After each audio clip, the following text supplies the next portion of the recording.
Anak itu masih berdiri di ambang pintu, menatapku lekat-lekat.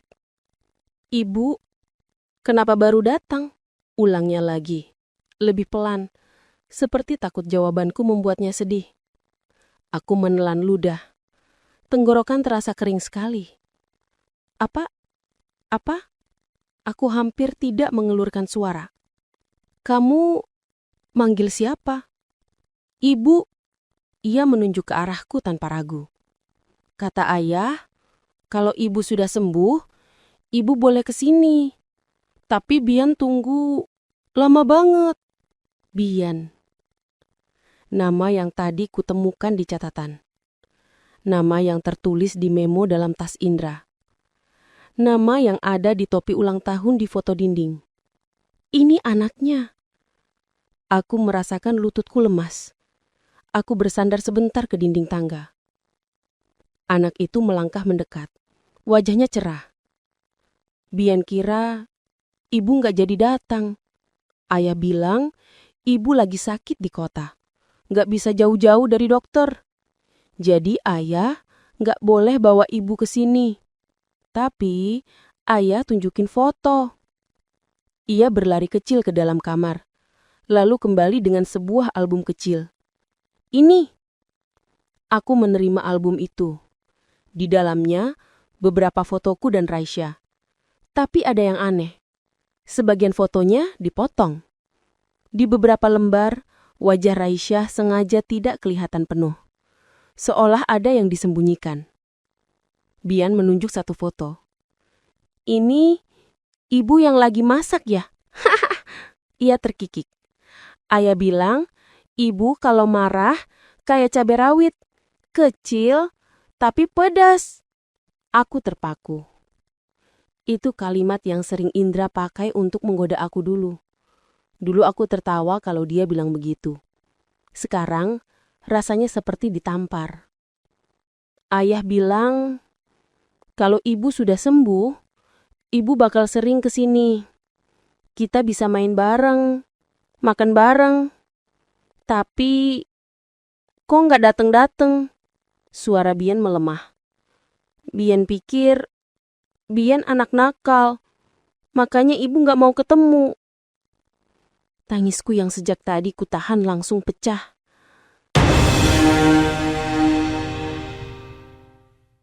Aku menjatuhkan diri berlutut di depan anak itu, memeluk pundaknya. "Bukan nak, bukan. Kamu nggak nakal. Kamu nggak salah." Suaraku bergetar. "Maaf ya, maaf." Bian tampak bingung, tapi dia memelukku balik. Kecil-kecil pelukannya hangat. "Ibu, kok nangis? Ibu masih sakit ya?" tanya Bian polos. Aku menggiling sambil menyeka air mata. "Ibu lagi kaget," jawabku jujur. "Ibu baru tahu banyak hal." Bian diam sebentar, lalu berbisik pelan, seolah takut ibu kandungnya mendengar. "Bu, ibu jangan marah sama ayah ya. Soalnya waktu Ibu Haryati masih ada, ayah sering teriak-teriak. Bian takut banget. Ayah bilang jangan bilang siapa-siapa kalau Bian tinggal di sini. Nanti ibu di kota marah." Kalimat ibu di kota marah menggema di kepalaku. Aku yang di kota. Aku yang jadi alasan. Aku yang dijadikan tameng. Aku yang diceritakan sebagai istri sakit. Aku juga yang jadi ancaman. Nanti ibu di kota marah. "Bian," aku menatap matanya lekat-lekat. "Bian tahu Ibu Haryati sakit apa?" "Katanya sakit jantung," jawab Bian pelan. "Ibu sering lihat nenek di kamar bawah. Kadang Vera bawa makanan, kadang ayah ganti obat. Tapi setelah itu nenek sering nangis. Vera pernah marah, bilang, 'Bang Indra jangan mainan nyawa orang bang.' Terus ayah bilang, 'Lu diam aja, lu ikut campur dikit gue cabut semua fasilitas lu.'" Vertigo rasanya memelintir kepalaku. Sekeliling berputar. Jadi bukan cuma di buku harian, di mata seorang anak kecil pun Indra benar-benar ganti obat ibunya sendiri. Semua demi warisan. Aku harus duduk sebentar di lantai. Bian ikut duduk di sampingku, memegang tanganku. "Mau minum, Bu?" tawarnya polos. Aku mengangguk. "Boleh, Nak. Bian bisa ambil sendiri?" "Bian bisa. Vera sering suruh Bian ambil minum sendiri. Katanya anak laki-laki harus mandiri," katanya. Ia berlari kecil turun tangga. Dari atas, aku bisa mendengar suara gelas, bunyi kulkas dibuka, air dituang. Menurut ukuran orang dewasa, suara itu berantakan. Menurut ukuran anak 5 tahun, dia hebat sekali. Aku tertawa kecil di antara tangis. "Ya Allah," gumamku lirih. "Aku benci Indra, tapi aku gak bisa benci anak ini." Beberapa menit kemudian, Bian kembali membawa segelas air. "Ini, Bu, jangan nangis terus, nanti matanya bengkak. Vera kalau nangis matanya kayak tomat," katanya serius. Aku hampir tersedak sendiri mendengar perbandingan itu. Di tengah hancurnya dunia, anak kecil ini masih sempat menyelipkan komedi ala-ala. Ternyata bukan cuma Indra yang punya bakat lawak. Anak ini juga. "Vera sering nangis ya?" tanyaku pelan. "Iya, kalau ayah nggak datang-datang, kalau uang bulanan telat, terus Vera bilang, 'Bang, kalau abang nggak kirim bulan ini, kita makan apa? Masa anak kita dikasih angin?' Gitu katanya. Terus ayah ketawa-ketawa, bilang, 'Santailah sayang, Bang Indra ini mesin uang jalan tahu.'" Aku menghela nafas berat. Kalimat mesin uang jalan itu tipikal sekali. Mirip gaya Indra kalau lagi show off depan teman-temannya. Dia memang suka merasa diri pahlawan di tengah kekacauan yang dia buat sendiri. Aku berdiri pelan-pelan. "Bian, sekarang Vera di mana?" tanyaku. "Kerja, Bu. Dia kerja di salon. Katanya nanti soar pulang.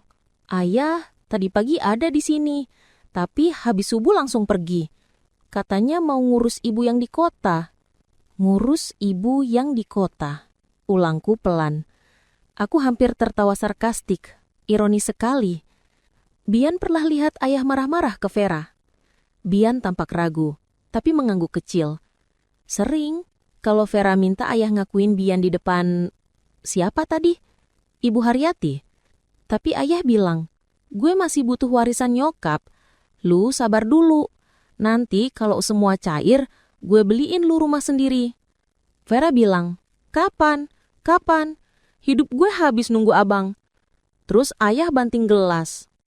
Aku mengepalkan tangan. Jadi benar, hubungan ini bukan sekadar selingkuh iseng. Ini hubungan panjang, penuh perhitungan, penuh transaksi. Indra memanfaatkan Vera, Vera memanfaatkan Indra.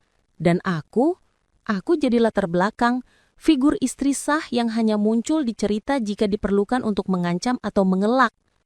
Bian menarik ujung jilbabku. "Ibu, Bian boleh nanya sesuatu?" "Boleh sayang."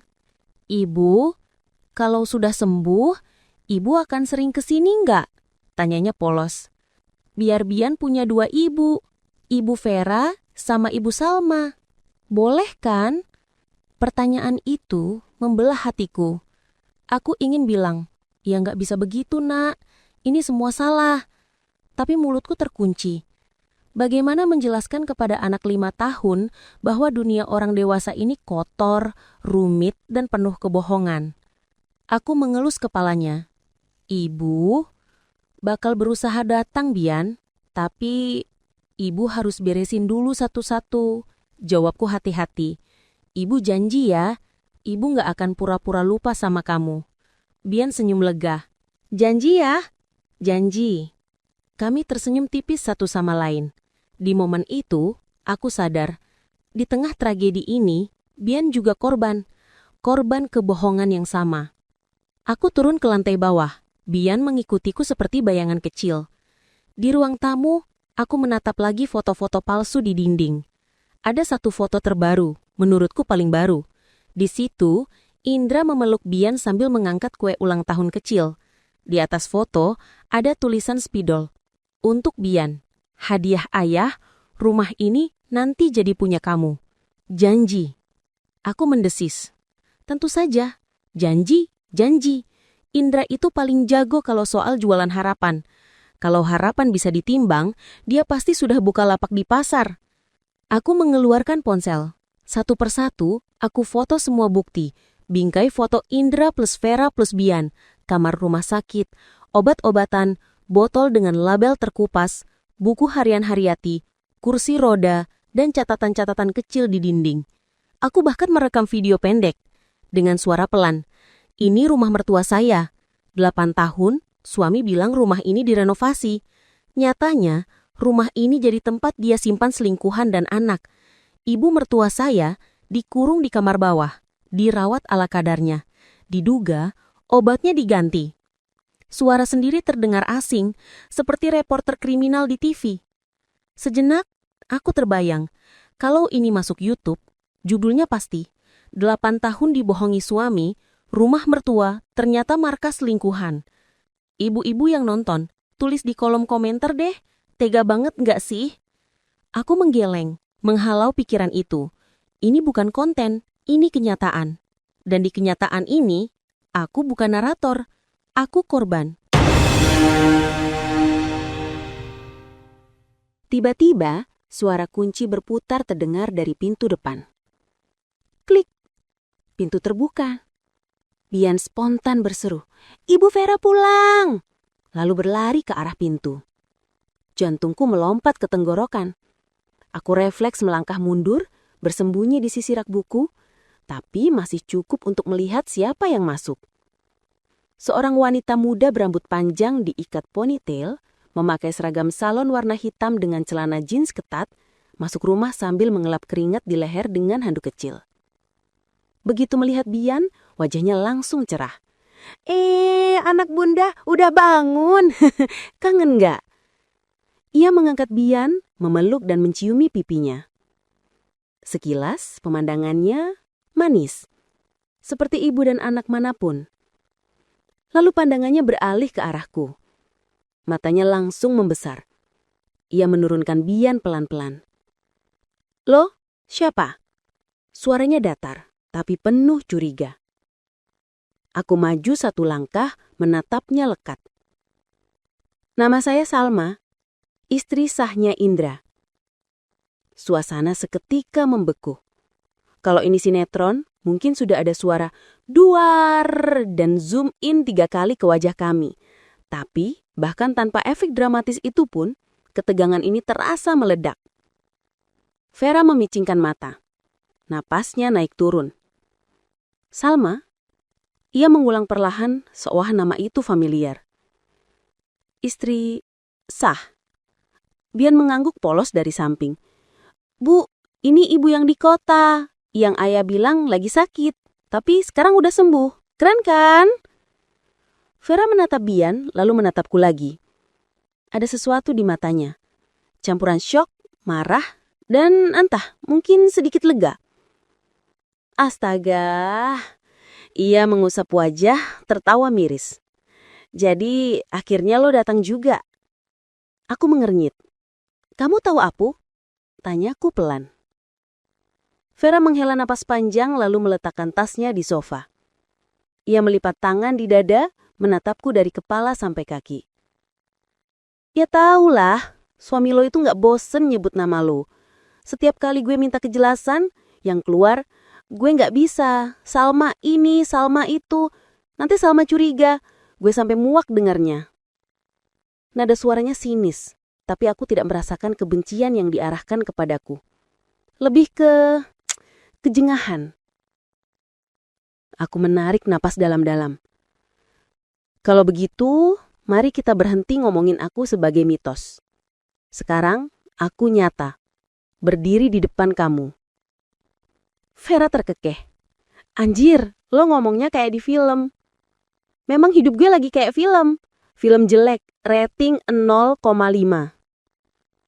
Di situ entah bagaimana kami berdua, ya nyaris tertawa. Ironi banget ya. Bian melihat kami bolak-balik, bingung. "Ibu Salma sama Vera kenapa sih? Kok kayak di TV? Abis ini ada iklan shampoo ya?" Aku dan Vera saling berpandangan. Rasanya absurd sekali bisa ketawa sedikit di tengah kekacauan begini. Tapi mungkin memang manusia kalau sudah terlalu sakit, pelariannya bercanda. Bera duduk di sofa, mengusap wajah. Oke, gue tanya sekali ya. Lo kesini karena lo curiga atau karena lo udah tahu semuanya? Campur, jawabku jujur. Aku tahu Indra bohong soal rumah mertua. Dia bilang rumah ini direnovasi 8 tahun. Padahal, rumah ini dipakai buat sembunyiin kamu dan Bian. Bera mendengus. Renovasi apaan? Ia melirik sekitar. Paling renovasi hati orang aja. Aku juga tahu, dari buku harian ibu mertua, Indra ganti obat. Dia nggak mau ibunya lama-lama hidup karena warisan. Lanjutku, suaraku tercekat di akhir. Bera menatapku lama. Jadi, lo udah baca diary itu? Tanyanya. Aku mengangguk. Bera menghela napas sangat panjang. Syukurlah. Syukur. Aku mengulang heran. Iya, jawab Bera. Soalnya, gue udah capek jadi satu-satunya manusia hidup yang tahu kebusukan dia, tapi nggak punya daya. Gue cuma simpen semua di kepala ini. Kadang gue pikir, gue juga salah. Kenapa gue nggak kabul aja? Matanya berkaca-kaca. Bukan tangisan dramatis, tapi tangis orang yang sudah lama lelah. Aku perlu kamu ceritakan semuanya, kataku lembut. Bukan buat gosip, tapi aku harus tahu apa yang sebenarnya terjadi di rumah ini. Sama ibuku, sama kamu, sama Bian. Bera menatapku lama. Lalu, ia menggeser posisi duduk, bersandar ke sofa. Lo siap dengar? Tanyanya. Aku bahkan gak yakin aku siap hidup, jawabku lirih. Tapi aku gak punya pilihan. Bera mulai bercerita. Nada bicaranya lugas, kadang kasar, tapi jujur. Aku ketemu Indra 7 tahun lalu, katanya. Dia datang ke salon tempat gue kerja. Waktu itu dia backing proyek renovasi kantor kecamatan. Keringetan, gaya-gayaan, pesan paket krim bat sama pijat. Dari awal gue udah tahu, dia laki-laki yang suka gombal. Aku bisa membayangkan, Indra memang paling jago kalau soal jualan diri. Dia bilang sudah nikah, tanyaku. Bera mengangguk. Bilang? Katanya gue udah nikah. Tapi istri gue sakit-sakitan. Di rumah cuma bisa urus anak, gak bisa urus gue lahir batin. Bera menirukan dengan suara cempreng mengejek. Ya namanya juga gue bego ya. Awal-awal kasihan dengarnya. Apalagi dia suka cerita sambil nangis-nangis. Gue pikir, kok ada laki-laki sekalem ini, sesorah ini, tapi nasutnya ngenes. Aku mengepalkan tangan. Dia bilang aku sakit-sakitan. Iya, katanya lo sering pingsan, gak boleh kecapean. Jadi dia harus cari uang lebih banyak. Lama-lama, gue sama dia ya lo tahu sendiri. Gue gak akan pura-pura suci di depan lo. Gue salah. Gue mau minta maaf, tapi gue juga korban. Aku mengangguk pelan. Aku gak datang ke sini buat gebukin kamu, kataku lirih. Kalau aku mau gebuk, targetku jelas. Suamiku. Bera menatapku, seperti tidak percaya. Lu gak mau jambak gue? Gue sering kebayang bakal ada hari di mana lo datang, ngelempar gue pakai panci terus trending di TikTok. Di situ, aku hampir tertawa di sela air mata. Panci di rumah lagi dipakai masak sop, Bera. Aku gak punya energi buat perang fisik. Si smirks. Lo lucu juga ya, pantasan Indra betah di rumah. Aku menghela napas. Lanjut. Bera melanjutkan. Setahun hubungan kami jalan, gue hamil, katanya. Gue bilang ke dia, gue mau anak ini. Dia panik. Katanya kalau lo tahu, lo bakalan minta cerai. Sementara dia belum siap cerai, karena masih butuh citra baik di keluarga besar buat warisan. Dia bilang, lu lahirin aja, nanti gue siapin rumah tempat lu tinggal. Tapi jangan pernah muncul di depan istri gue. Aku menutup mata. Rumah ini? Tanyaku. Iya, awalnya rumah ini kosong.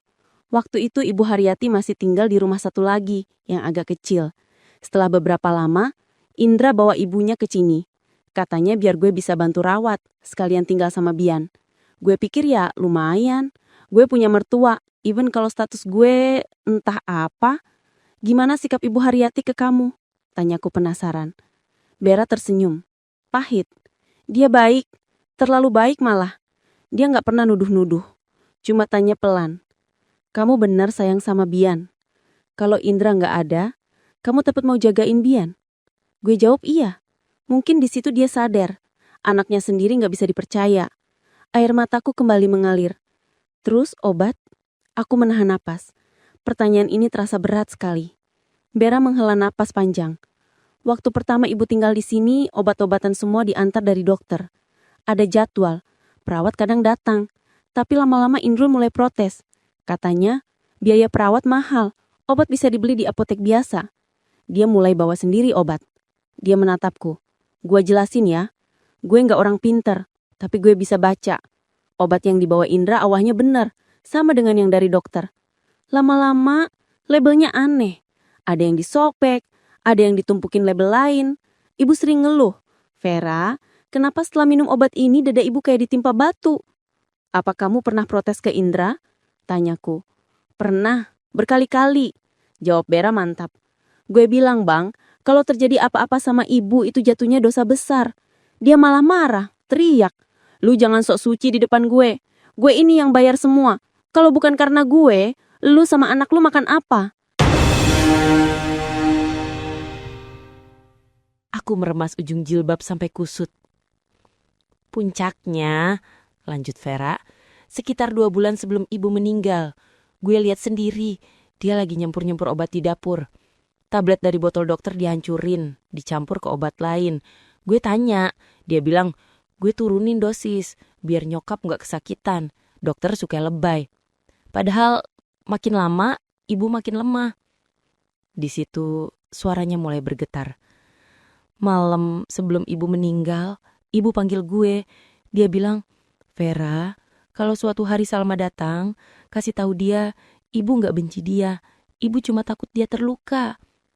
Abis itu pagi-pagi ibu gak bangun lagi. Aku menutup mulut menahan isak. Indra yang urus pemakaman, tanyaku pelan. Iya, tapi semua serba cepat, jawab Vera. Dia gak ngabarin siapa-siapa, katanya gak usah ribet, ibu juga gak punya banyak saudara. Gue tahu, itu bohong. Dia cuma takut ketemu banyak orang, takut ketahuan ibu selama ini dikurung di sini. Rumah ini terasa makin dingin. Seolah tembok-temboknya menyimpan jeritan yang gak pernah didengar. Aku benci sama kamu, kataku tiba-tiba. Jujur, langsung, tanpa filter. Vera tidak tersinggung. Ia mengangguk pelan. Ya, wajar. Kalau gue di posisi lo, gue juga benci gue. Tapi aku menelan ludah. Aku juga kasihan sama kamu. Ia mengangkat alis. Loh, kamu dipakai Indra buat nutup rasa bersalahnya sendiri. Di depan keluarga, dia pakai aku sebagai tameng. Di depan kamu, dia pakai cerita sedih tentang aku sebagai alasan. Di depan ibunya sendiri, dia pakai dalih butuh uang untuk keluarga buat justify semua tindakannya. Aku tertawa hambar. Dia kreatif ya, cocok kerja di bagian drama. Dia lebih cocok jadi penulis sinetron, sahut Vera. Sayang moralnya minus. Senyum tipis lewat di wajah kami berdua. Pahit, tapi entah kenapa menguatkan sedikit. Bu, ayah kapan datang? Suara Bian memotong keheningan. Anak itu berdiri di depan kami memainkan mobil-mobilan kecil. Vera menghela napas. Gak tahu nak, ayah kamu lagi sibuk. Bian manyun. Kalau ayah datang dan lihat ibu Salma di sini, ayah marah gak? Pertanyaan itu seperti pisau kecil. Aku menarik napas panjang. Kalau ayah marah, itu urusan ayah. Bukan salah kamu, bukan salah ibu Vera, bukan salah siapapun, kecuali ayah. Vera menatapku. Ada kilatan kagum sikit di matanya. Lo kuat juga ya, gumamnya. Aku gak kuat, aku cuma udah gak punya pilihan. Sekarang gini Vera, kamu mau terus hidup dalam kebohongan ini atau kamu mau keluar? Keluar kemana? Kalau gue pergi, gue bawa Bian pakai apa? Indra itu pengecut, tapi dia sumber duit. Gue gak munafik, gue butuh uang buat anak. Kalau aku bisa bantu, secara hukum? Tanyaku hati-hati. Ibu sudah tulis wasiat, namaku ada di situ. Aku bisa minta pengacara urus. Kalau warisan bisa dibukukan sementara, kalau kasus ini bisa diproses, mungkin kamu dan Bian juga bisa dapat perlindungan. Dengan catatan, kamu mau jadi saksi. Ruangan hening beberapa detik. Vera menatapku dengan ekspresi sulit diterjemahkan, antara harapan dan ketakutan. Lo mau lawan Indra? Suaranya bergetar. Aku mau lawan ketidakadilan, jawabku, termasuk dari suamiku sendiri. Dia menghela napas. Gila juga loh, tapi mungkin ini saatnya. Bian memutar mobil di meja, tidak sadar betapa besar percakapan orang dewasa di depan dia. Vera merapikan rambutnya yang agak berantakan. Oke, kalau gitu gue mau satu hal, katanya. Apa? Jangan lepasin Bian. Ia menatapku serius. Kalau nanti Indra di penjara, kalau semua hancur, anak ini gak punya siapa-siapa selain gue. Lo jangan biarin dia dianggap anak haram yang gak pantas main sama Raisa ya. Aku tersentak. Enggak Vera, aku gak akan izinkan itu. Di mata Allah, semua anak suci, yang kotor orang dewasa. Mata Vera berkaca-kaca. Ya Allah, gue gak sangka hari ini gue bisa duduk bareng istri sah orang, ngomong begini dan gak saling jambak, katanya sambil tertawa di sela tangis. Jangan muluk-muluk, aku masih pengen jambak kamu dikit, kataku, mencoba bercanda. Kami berdua tertawa pendek, lalu kembali diam. Ibu-ibu yang lagi dengerin cerita ini, aku gak mau romantisasi perselingkuhannya. Ini bukan kisah madunya baik. Ini kisah dua perempuan yang sama-sama dibohongi lelaki yang sama. Kalau boleh milih, aku maunya gak ketemu Vera dalam konteks begini. Aku maunya kenal dia sebagai teman salon, bukan begini. Aku mengeluarkan ponsel. Aku mau telepon seseorang, kataku. Siapa? Tanya Vera. Pengacara, jawabku. Pak Rahmat. Vera tampak tegang. Lo yakin? Sekarang? Aku harus gerak sebelum Indah tahu aku kesini, kataku. Kalau dia tahu, besar kemungkinan dia akan hancurin semua bukti. Aku berdiri, melangkah ke sudut ruangan dekat jendela. Sinyal paling kuat. Ku cari kontak Pak Rahmat yang tadi siang baru saja ku telepon balik sebentar untuk konfirmasi soal dokumen. Jariku gemetar ketika menekan tombol call. Nada tunggu. Sekali, 2 kali, 3 kali. Assalamualaikum Bu Salma, suara Pak Rahmat terdengar di seberang. Tenang seperti biasa. Apa kabar? Maaf, tadi saya sedang di luar kota sebentar. Aku menghela napas panjang, berusaha menstabilkan suara. Waalaikumsalam Pak. Saya di rumah Ibu sekarang, kataku. Rumah Ibu Haryati? Terdengar jelas perubahan nada di suaranya.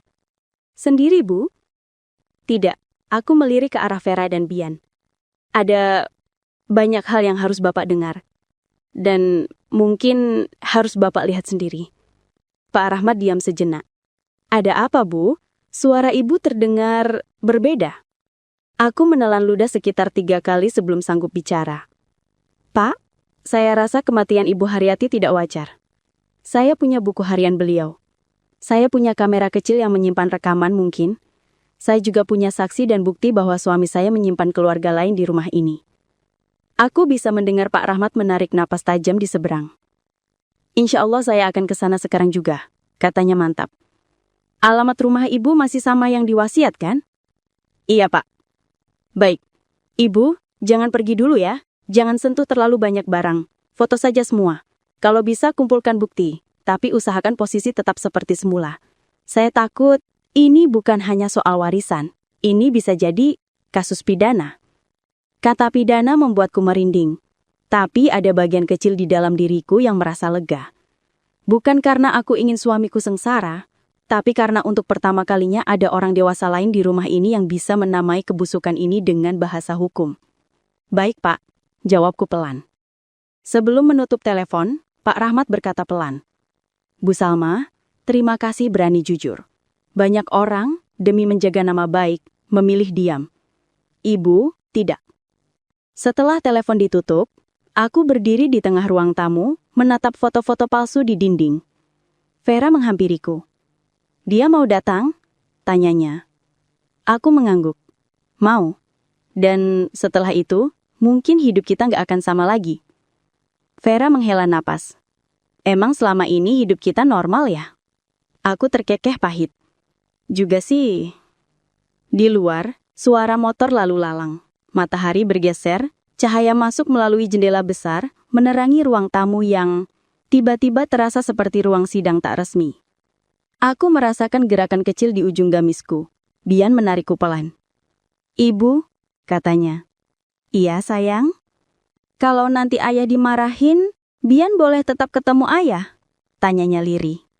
Pertanyaan itu menusuk jiwa. Aku menatap mata bulatnya. Anak ini tidak salah. Anak ini hanya ingin orang tuanya tidak menghilang.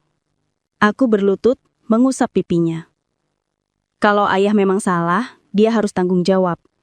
Tapi ibu janji, ibu nggak akan larang kamu sayang sama ayah. Kamu boleh tetap doakan dia. Biar someday dia sadar. Bian mengangguk pelan, lalu memelukku. Di pelukan kecil itu, aku merasakan sesuatu yang aneh. Di tengah ambruknya rumah tangga, Allah kirimkan aku seorang anak lain bukan untuk menggantikan Raisa, tapi untuk mengingatkan bahwa di setiap kebohongan besar, selalu ada hati kecil yang jadi korban. Bu ibu yang nonton, kalau suami kalian mulai banyak alasan, mulai pakai kalimat, "Aku begini juga demi kamu dan anak-anak," waspadalah. Kadang-kadang yang dia bela bukan kamu, tapi nafsu dan kepentingannya sendiri. Dan aku, hari itu, di rumah mertua yang selama 8 tahun ku sebut bangunan renovasi, aku akhirnya melihat bentuk asli rumah itu. Rumah mewah, rumah simpanan, rumah sakit mini dari seorang ibu, dan rumah rahasia untuk sebuah keluarga yang suamiku sembunyikan dariku. Aku menatap jam dinding. Waktu terasa berjalan sangat lambat dan sangat cepat sekaligus. Sebentar lagi, Pak Rahmat akan datang. Setelah itu, satu persatu lapisan kebohongan akan dikupas. Dan di ujungnya, aku harus siap menghadapi Indra. Suami yang dulu kupikir cuma tukang gombal lucu, ternyata juga tukang gali kubur kehormatan sendiri. Langit di luar mulai menguning. Tanda sore datang pelan-pelan. Cahaya mentari memantul dari lantai marmer ruang tamu rumah ibu mertua, menghangatkan sedikit ruangan yang dari tadi terasa dingin seperti lemari pendingin mayat. Vera duduk gelisah di sofa, kakinya mengetuk-ngetuk lantai tanpa sadar. Bian bermain mobil-mobilan di karpet. Sesekali menatapku seakan bertanya, "Ibu, kita hari ini akan baik-baik saja kan?" Aku tidak tahu jawabannya. Yang ku tahu, setelah semua ini meledak, hidup kami bertiga, kami 5, termasuk Raisya, nggak akan sama lagi. Ada suara motor berhenti di depan rumah. Aku dan Vera saling menatap. Mian ikut menoleh. Krik. Pintu pagar dibuka. Aku menahan napas. Jangan-jangan Indra datang. Tapi suara langkah kakinya lain. Teratur, lebih berat, lebih tenang. Tak lama, seseorang mengetuk pintu. Tok, tok. Aku melangkah membuka. Di depan berdiri Pak Rahmat, masih dengan jas abu-abu dan raut serius yang sama seperti siang tadi, tapi matanya lebih waspada. Di belakangnya, seorang pria muda membawa tas besar berisi dokumen dan laptop. "Assalamualaikum Bu Salma," ucap Pak Rahmat. "Waalaikumsalam Pak, silakan masuk." Begitu masuk, Pak Rahmat memandang sekeliling dan wajahnya langsung berubah. Ia melihat foto-foto besar Indra plus Vera plus Bian di dinding. Ia melihat mainan anak berserakan. Ia melihat kursi roda. Lalu, matanya jatuh pada pintu kamar rumah sakit mini. Ini betul-betul, bisiknya. "Iya Pak, semua yang Bapak lihat, benar." Pak Rahmat masuk ke kamar rumah sakit mini. Ia melihat tempat tidur pasien, selang oksigen, rak obat. Ia mengambil botol obat yang labelnya terkelupas, mendekatkan ke hidung, lalu memeriksa isi tablet. "Ini bukan vitamin," katanya lirih. "Ini obat jantung dosis tinggi sekali. Kalau diminum sembarangan, bisa fatal." Aku memejamkan mata sambil berdiri di ambang pintu memeluk lutut, Bian memeluk pinggangnya. Pak, suaraku pecah. Benarkah ini pembunuhan? Pak Rahmat menatapku lama. Bu Salma, saya belum bisa menyimpulkan, karena itu tugas polisi dan dokter forensik. Tapi, ia menggenggam 2 botol obat itu. Tindakan mengganti obat tanpa izin dokter, apalagi pada pasien jantung, itu tindakan yang sangat berbahaya. Bisa dikategorikan pidana. Suara pidana itu menggema di ruangan. Vera menutup wajahnya. Ya Allah, gue ikut dosa nggak, Pak? Gue tinggal di sini. Gue lihat semua. Gue nggak bisa apa-apa. Gue cuma gadis salon, Pak. Siapa yang percaya gue? Pak Rahmat mendekati Vera. Ibu bukan pelaku. Ibu saksi. Anda menyampaikan kebenaran, itu langkah baik. Raut wajah Vera mulai melunak sedikit. Lalu langkah Pak Rahmat berhenti pada buku harian Haryati. Ini barang paling penting, katanya sambil membukanya. Apakah ibu sudah membaca? Aku mengangguk. Ibu menulis semuanya, Pak. Pak Rahmat menggeleng pelan, matanya berkaca-kaca. Beliau orang baik. Saya sering bertemu beliau beberapa tahun lalu. Beliau selalu bicara baik tentang anaknya. Tapi, saya lihat perubahan. Lama tidak bisa dihubungi. Saya kira beliau pindah rumah sakit. Ternyata beliau ditutup dari dunia. Setelah memeriksa kamar, Pak Rahmat kembali ke ruang tamu. Apa ada tempat lain yang perlu saya lihat? Tanyanya. Aku mengangguk sedikit. Ada, Pak. Rumah kedua Indra. Vera dan Bian langsung menoleh. Yang di desa sebelah? Tanya Vera cepat. Aku mengangguk. Iya. Pak Rahmat mengerutkan dahi. Rumah kedua? Aku mengeluarkan catatan kecil. Lembar yang kutemukan di tas Indra. Ini alamatnya, Pak. Ada kunci kedua juga. Pria muda yang mendampingi Pak Rahmat, mungkin asisten, cepat mencatat. Pak Rahmat menatapku serius. Bu Salma, Bapak ingin tanya sesuatu. Silahkan, Pak. Selama ini, Ibu benar-benar tidak tahu kegiatan suami Ibu. Aku menghela napas panjang.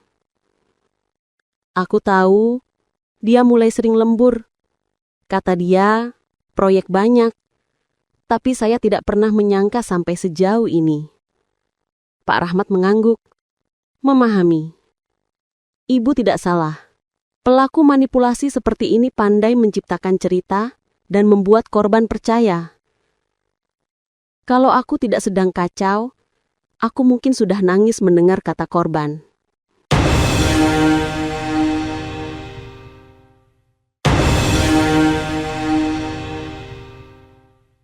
Pak Rahmat memeriksa beberapa ruangan lain. Ia mengambil foto, mencatat hal-hal penting. Ia seperti polisi, tenang, detail, dan sistematis. Aku merasa sedikit terlindungi. Sementara itu, Vera menata rambutnya, berdiri, dan berkata pelan. Gue siap jadi saksi, Pak. Tapi gue takut. Kalau Indra balik sekarang, Pak Rahmat menatapnya. Ibu tenang. Kalau Indra datang, saya yang akan bicara. Aku hampir pingsan syok. Kalau Indra datang sekarang, lagi-lagi bulu kuduku meremang. Dan seolah dunia sengaja menegaskan keteganganku. Brum! Suara motor mendekat. Mengeras. Berhenti di depan pagar. Bian spontan berlari ke jendela. Ayah pulang! Dunia rasanya berhenti. Aku dan Vera refleks berdiri. Pak Rahmat menoleh cepat ke arah pintu. Aku merasakan tenggorokan kering seperti pasir. Napasku cepat. Jantungku menendang tulang rusuk. Indra. Indra ada di luar. Aku bisa mendengar langkahnya. Berat, terburu-buru. Kemudian, krek. Pintu pagar dibuka kasar. Bruk. pintu rumah digedor keras. "Vera, buka pintu!" Suara Indra menggelegar. Bian menjerit kecil memeluk kaki Vera. Aku memegang dadaku. Dunia memusing. Vera menatapku. Dia marah. Muka dia kalau marah sangar. Pak Rahmat menatap kami. Suaranya tegas dan rendah. "Ibu Salma, Ibu Vera, tolong berdiri di belakang saya. Jangan mendekat. Saya yang hadapi." Aku dan Vera saling tatap. Lalu mundur ke belakang Pak Rahmat. Indra menghantak pintu lagi. "Vera, jangan bikin gue nunggu. Buka pintu sekarang." Pintu terbuka. Bukan Vera yang membuka. Bukan aku. Tapi Pak Rahmat. Indra hampir jatuh ke depan karena dorongannya sendiri. Ketika melihat siapa yang membuka pintu, wajahnya pucat seketika. Pak Rahmat? Indra terbata. "Iya Indra, kamu datang tepat waktu. Masuk." Indra gelagapan. Saya mau ke..." "Masuk," ulang Pak Rahmat. Suaranya tajam. Indra menelan ludah, lalu melangkah masuk. Saat ia melihatku berdiri di belakang sofa, wajahnya langsung berubah. Syok, malu, marah, panik. "Salma, kamu..." Suaranya serak. "Kamu ngapain di sini?" Aku tidak menjawab. Mataku hanya menatapnya. Tatapan yang tidak pernah kuberikan selama 8 tahun menikah. Tatapan seorang istri yang melihat kebusukan suaminya telanjang. Indra menoleh ke Vera. Lo bilang apa ke dia?" Vera melindungi Bian, berdiri di sampingku. Gue gak bilang apa-apa. Dia lihat semua sendiri. Indra menunjukku. "Kamu gak boleh masuk tanpa izin. Rumah ini bukan tempat..."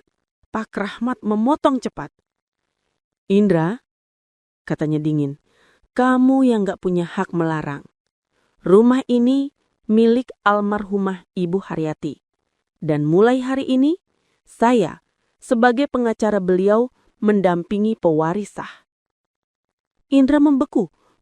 "Pewarisah?" Pak Rahmat menganggukkan ke arahku. "Salma." Wajahnya memucat seperti kertas. Enggak mungkin," gumamnya. "Warisan itu harusnya buat kamu. Kalau begitu, kenapa kamu kurangi hak ibumu sendiri?" Indra tegang. "Apa maksud Bapak?" Pak Rahmat mengeluarkan botol obat dengan label terkelupas. Mengangkatnya tepat di depan wajah Indra. "Ini, jelaskan." Indra langsung mundur 1 langkah. Itu obat dokter." Labelnya terkelupas. "Dan ini bukan vitamin. Ini obat jantung dosis tinggi. Kamu tahu dosis terlalu tinggi bisa memicu aritmia fatal?" Aku nggak tahu." "Jangan bohong lagi." Nada Pak Rahmat tajam sekali. "Vera melihat kamu mengganti obat. Buku diari almarhumah mencatat keluhan setelah kamu memberi obat baru. Dan setelah itu, beliau meninggal mendadak." Indra terdiam. Rahangnya bergerak-gerak menahan sesuatu. Sebelum ia sempat mengarang alasan, aku melangkah maju. Indra melihatku dan wajahnya hancur. "Salma, dengar ya, aku bisa jelasin semuanya. Kamu jangan percaya sama..." Aku menatap tepat ke matanya. Suara keluar dari bibirku.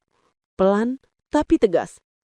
"Mas, Ibu kirim salam dari kubur." Indra membeku, wajahnya kosong. Seperti paku menancap tepat di tengkuknya. "Apa maksudnya?" Suaranya hampir tak terdengar. Aku mendekat 1 langkah. "Tadi aku baca buku harian beliau," kataku lirih. "Semua yang kamu lakukan, semua yang beliau alami, semua ketakutan beliau, semua kebohongan kamu." Indra gemetar. "Salma, itu bohong. Ibu kita lagi sakit. Beliau halusinasi. Kamu gak boleh..." "Tutup mulutmu, Mas." Suara itu keluar begitu saja dari dalam diriku. Tidak keras, tapi menghantam. Indra terhenti, seperti tubuhnya tidak lagi bisa bergerak. Aku menatapnya, tanpa air mata. Air mataku sudah habis. Selama 8 tahun, kamu bilang rumah ini direnovasi. Kataku lirih. Ternyata kamu simpan selingkuhan dan anakmu di sini. Indra menunduk, wajahnya merah. Aku hilaf, Mas. Selama 8 tahun, kamu bilang aku sakit di kota. Sampai tetangga pun percaya. Padahal yang sakit itu hanya moral kamu. Indra terdiam. Selama 8 tahun, kamu kurung ibumu sendiri seperti tahanan. Kamu manipulasi perempuan ini, aku menunjuk Vera. Dan kamu tipu anak ini. Aku mengusap kepala Bian yang ketakutan. Dan kamu tipu aku. Perempuan yang tiap hari masakin kamu makanan hangat dan percaya kamu pulang dengan sepatu berlumpur. Padahal kemarau. Nafas Indra memburu. Salma, demi Allah, aku jangan bawa-bawa Allah di sini. Suara itu keluar dari dalam dada, bergetar seperti petir jauh. Syurga gak dibuka lewat kebohonganmu. Indra mulai panik.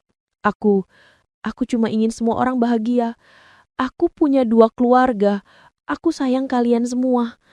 Pak Rahmat memotong cepat. Kamu bukan sayang. Kamu tamak, Indra. Indra memicingkan mata ke arah Pak Rahmat. Bapak jangan sok tahu. Ini masalah keluarga saya. Pak Rahmat mendekat 1 langkah. Ini bukan lagi masalah keluarga. Ini masalah hukum. Suara itu menggetarkan ruangan. Vera memeluk Bian erat. Aku berdiri tegap. Dan Indra, seperti singa terluka yang terjebak sudut ruangan. Enggak, kamu semua salah, katanya sambil menggeleng keras. Aku bukan orang jahat. Aku cuma butuh waktu. Pak Rahmat menatap tajam. Tidak ada waktu lagi, katanya tegas. Mulai hari ini, kamu berada di bawah investigasi. Indra merosot ke sofa, wajah tertutup kedua tangannya. Aku habis. Suaranya pecah. Aku memejamkan mata. Bukan karena iba, tapi karena untuk pertama kalinya, aku melihat wajah asli laki-laki yang tidur di sampingku selama 8 tahun. Dan aku sadar, dia bukan suamiku yang dulu. Dia bukan lelaki yang kucintai. Dia bukan kepala keluarga. Dia hanya pembohong. Pembohong besar. Di tengah hening itu, ponsel Pak Rahmat bergetar. Ia melihat layarnya lalu menatapku. Bu Salma? Katanya pelan. Rumah kedua sudah dicek tim saya. Hasilnya, ada lebih banyak bukti. Aku menahan nafas. Apa saja, Pak? Foto-foto, kwitansi transfer, catatan keuangan ganda, dan 1 makam kecil di belakang rumah pertama. Aku tersencak. Makam? Iya. Sepertinya makam bayi, jawabnya. Vera langsung menjerit kecil. Ya Allah! Aku memegangi mulut. Indra, yang tadi terpuruk, langsung mendongak. Jangan sentuh itu! Teriaknya panik. Pak Rahmat menatapnya dengan sorot dingin. Kami tidak sentuh. Kami hanya foto. Indra bergetar hebat. Vera menatapnya penuh horor. Bang, itu siapa?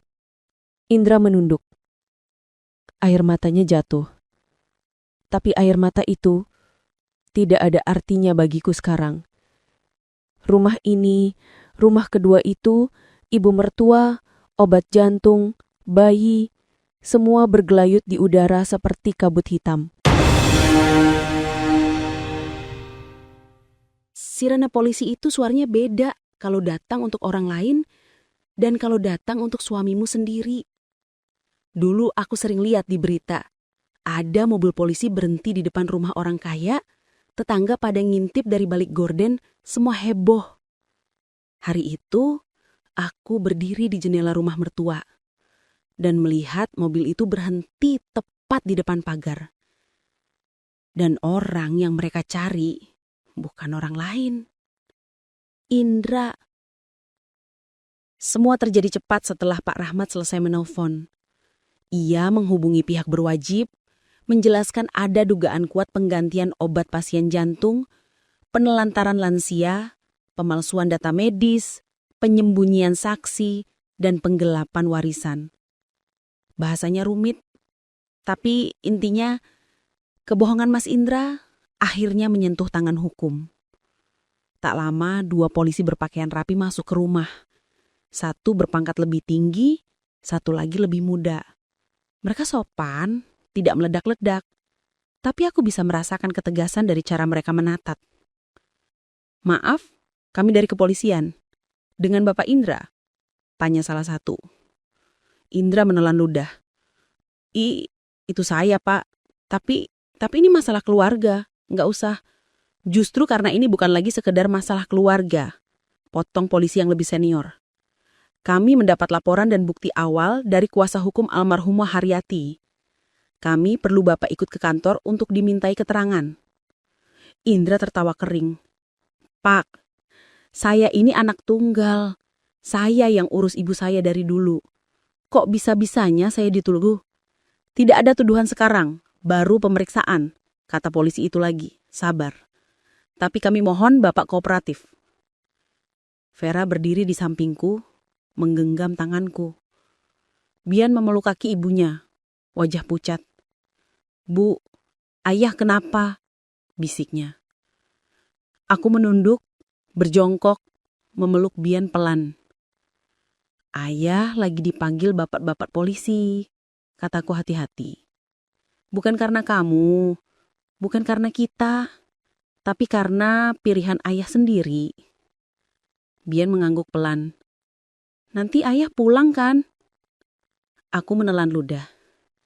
"Kita doain, nanti Allah yang atur ya." Indra akhirnya ikut polisi setelah Pak Rahmat mengatakan kalimat yang membuatnya tak bisa lagi ngeles. "Indra, kalau kamu kabur hari ini, perkara kamu akan lebih berat. Kalau kamu kooperatif sebagai tersangka, setidaknya hakim bisa lihat kamu masih punya sedikit tanggung jawab. Jangan tambah dosa." Kata tersangka itu seperti palu di ruang sidang kecil ini. Indra mendecak, tapi akhirnya mengangkat tangan, menyerah. Saat ia lewat di hadapanku, ia berhenti sebentar. "Salma," suaranya serak. "Kamu ikut-ikutan orang luar buat habisin aku." Aku menatapnya. "Aku gak perlu habisin kamu, Mas. Kamu sudah habisin dirimu sendiri. Pelan-pelan. Dari 8 tahun lalu." Ia terdiam, lalu memalingkan wajah, berjalan keluar mengikuti polisi. Vera mengembuskan nafas berat seperti baru keluar dari bawah air. "Ya Allah," katanya pelan.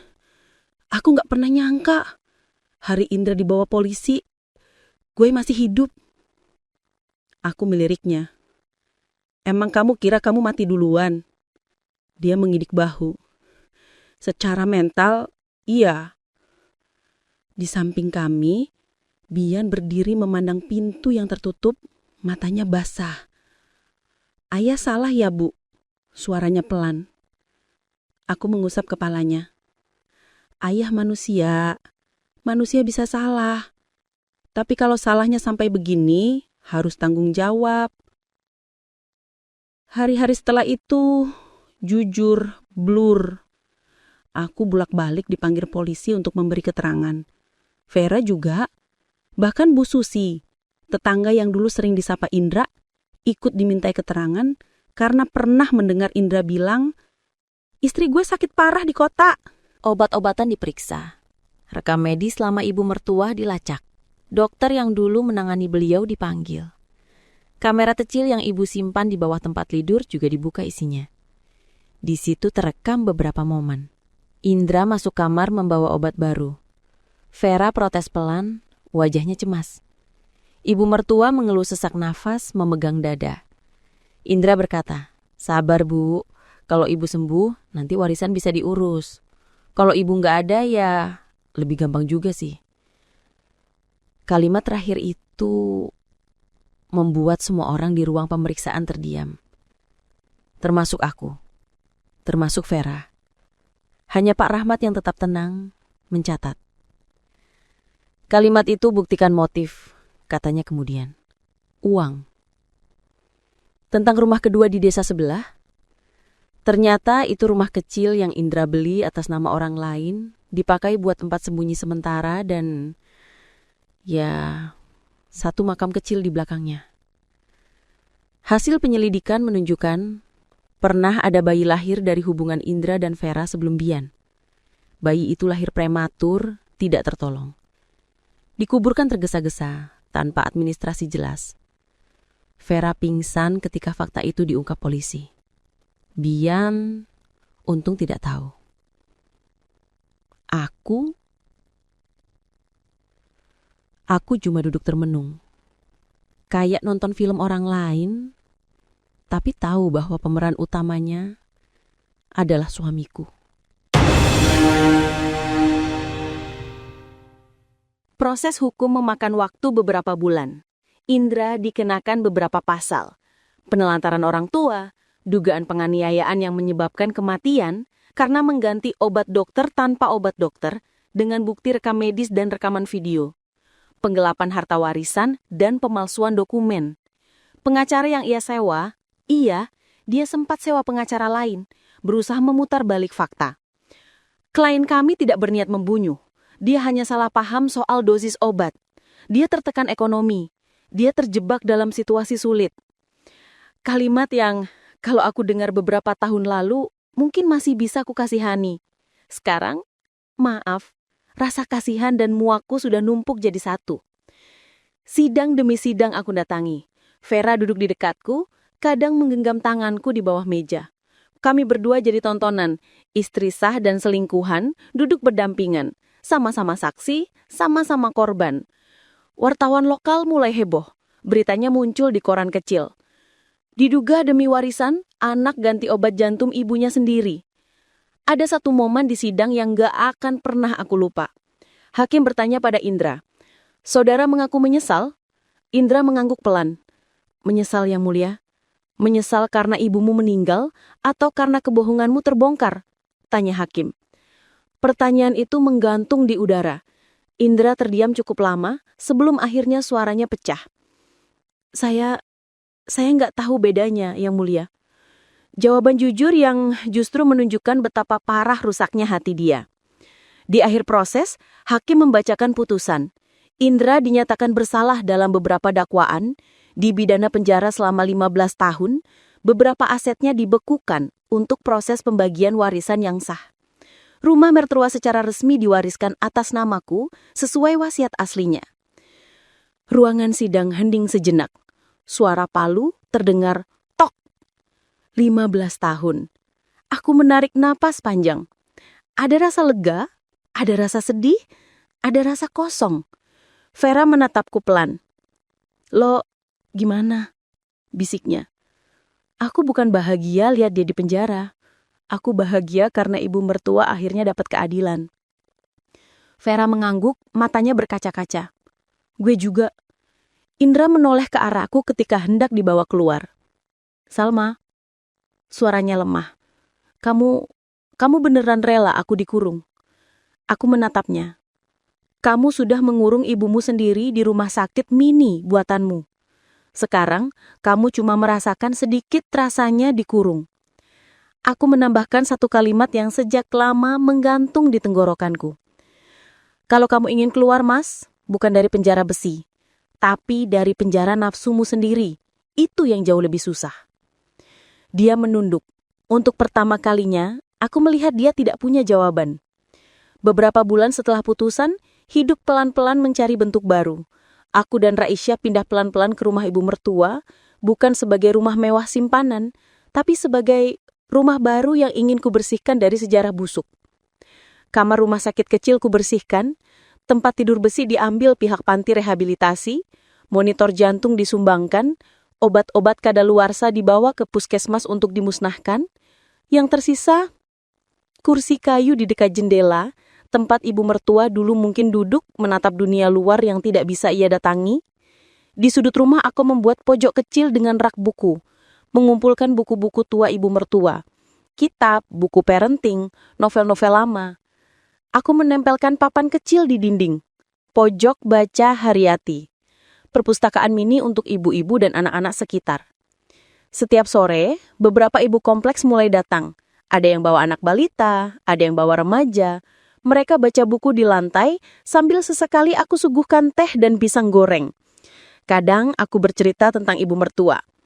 Beliau suka baca, kataku. Beliau ingin anak dan cucunya dekat dengan ilmu. Sayangnya, hidupnya di akhir tidak seindah mimpinya. Jadi, ayo kita hidupkan lagi mimpinya lewat perpustakaan mini ini. Ibu-ibu yang datang sering menitikkan air mata. Bukan karena drama hukum, tapi karena merasa dekat dengan sosok ibu yang mungkin juga mirip dengan mereka. Perempuan yang hidupnya dihabiskan untuk keluarga, tapi malah dihianati. Vera, dia pindah ke kontrakan kecil tak jauh dari rumah ibu mertua. Ia tetap bekerja di salon, tapi sekarang lebih sering tertawa lepas, tanpa beban jadi rahasia.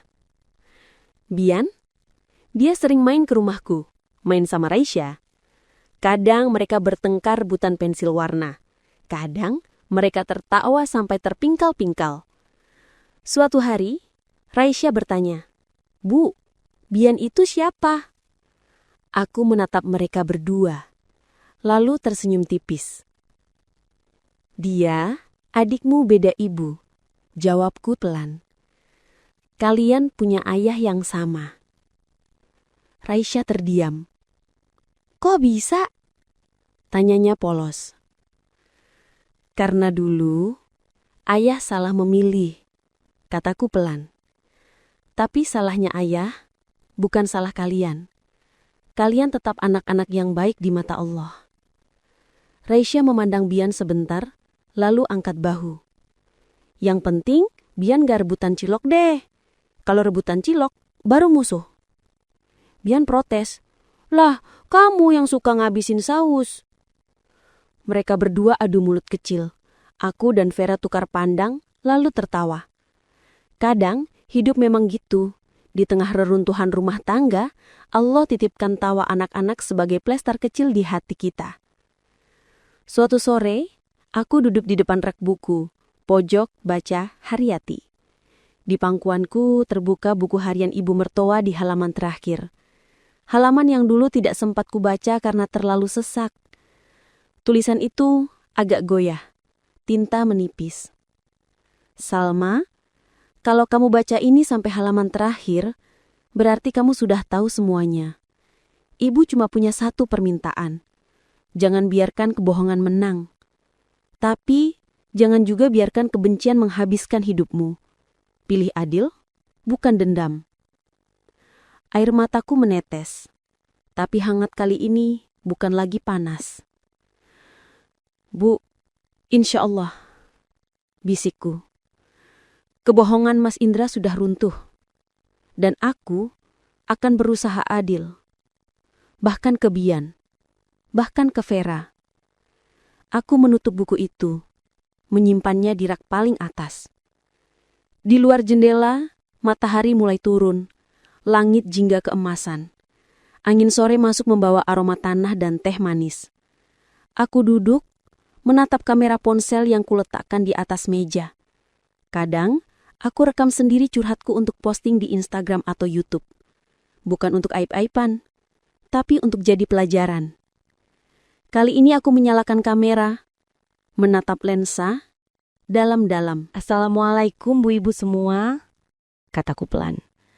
"Hari ini aku mau cerita singkat. 8 tahun aku dibohongi. Rumah mertua dibilang renovasi, ternyata jadi tempat selingkuhan dan anak suami. Ibu mertua, dikurung pelan-pelan sampai meninggal. Dan semua demi warisan." Aku tersenyum tipis. Tapi ternyata warisan paling besar bukan rumah ini, bukan uang, tapi pelajaran. Pelajaran bahwa aku menatap ke bawah, mengambil nafas. Suami bisa tampan, lucu, pintar ngomong. Tapi kalau tidak takut sama Allah, habis sudah. Istri bisa sabar, bisa nurut, bisa setia. Tapi kalau terlalu percaya tanpa buka mata, bisa hancur. Aku lalu mendekatkan wajah sedikit ke kamera. Jadi, buat bu ibu yang lagi nonton, jangan cuma dengerin kata-kata manis, lihat tindakan. Kalau ada yang aneh, jangan diabaikan. Bukan berarti kita jadi curigaan tiap hari, tapi jangan mau dibodohi atas nama cinta. Aku tersenyum kali ini lebih tulus. Dan buat yang mungkin lagi di posisi kayak aku dulu, jangan merasa bodoh. Orang baik memang cenderung percaya, bukan kamu yang salah. Yang salah yang menyalahgunakan kepercayaan. Aku mengangkat tangan sedikit ke atas. Kalau kalian punya cerita mirip, boleh tulis di kolom komentar. Biar kita sama-sama belajar, saling menguatkan. Jangan lupa like and subscribe, biar makin banyak ibu-ibu yang melek dan gak gampang ditipu suami yang katanya lembur, tapi sepatunya penuh lumpur di musim kemarau. Aku terkekeh kecil sendiri. Oh iya, jangan lupa share ke grup WA Arisan. Siapa tahu ada yang butuh ditampar pelan oleh realita. Lalu seperti biasa, kututup videoku dengan kalimat pelan. Semoga Allah jaga rumah tangga kita, bukan cuma dari orang ketiga, tapi dari hati kita sendiri yang suka lengah. Wassalamualaikum. Aku matikan kamera. Di dalam hati, aku berbisik pelan pada seseorang yang sudah pergi. Bu, ibu tenang ya. Rumah ini sekarang bukan lagi rumah kebohongan, tapi rumah ilmu, rumah doa buat ibu. Rumah di mana namamu disebut, bukan sebagai korban, tapi sebagai sosok yang kuat. Dan pada seseorang yang sekarang di penjara, aku juga berbisik. Mas, semoga 15 tahun cukup buat kamu mikir. Aku udah gak mau jadi istrimu, tapi aku masih mau jadi ibu yang baik buat anakmu. Itu sisa kebaikan yang masih bisa aku berikan. Di tengah semua itu, aku tahu satu hal. Kebohongan bisa panjang, bisa bertahun-tahun, bisa dilapis, ditambal, dihias. Tapi suatu hari, kebenaran akan mengetuk pintu. Pelan, konsisten. Dan ketika pintu dibuka, kebohongan runtuh, bukan pelan-pelan, tapi sekali hancur. Dan di situ, keadilan akhirnya punya ruang untuk masuk. Moral ala Inspirastoria. Jangan tutup mata demi kata demi keluarga. Kalau caranya menginjak orang tua dan bohong sana-sini. Istri yang baik bukan yang diam saja, tapi yang berani berdiri ketika diinjak. Anak selingkuhan bukan musuh. Orang dewasa yang salah bersikap, yang layak diadili. Warisan paling besar bukan properti, tapi nama baik dan doa anak-anak. Kalau kamu suka cerita ini dan pengen banyak ibu-ibu lain ikut melek, bayangin aja, ini lagi dibacain di channel YouTube. Jangan lupa tulis di komentar, aku nggak mau dibohongi 8 tahun. Like, share, dan subscribe. Biar cerita-cerita begini jadi pengingat, bukan cuma hiburan. Terakhir, kututup kisah ini dengan tagar yang mungkin kamu bayangin muncul di judul. #kisah rumah tangga. #selingkuh. #ibu mertua.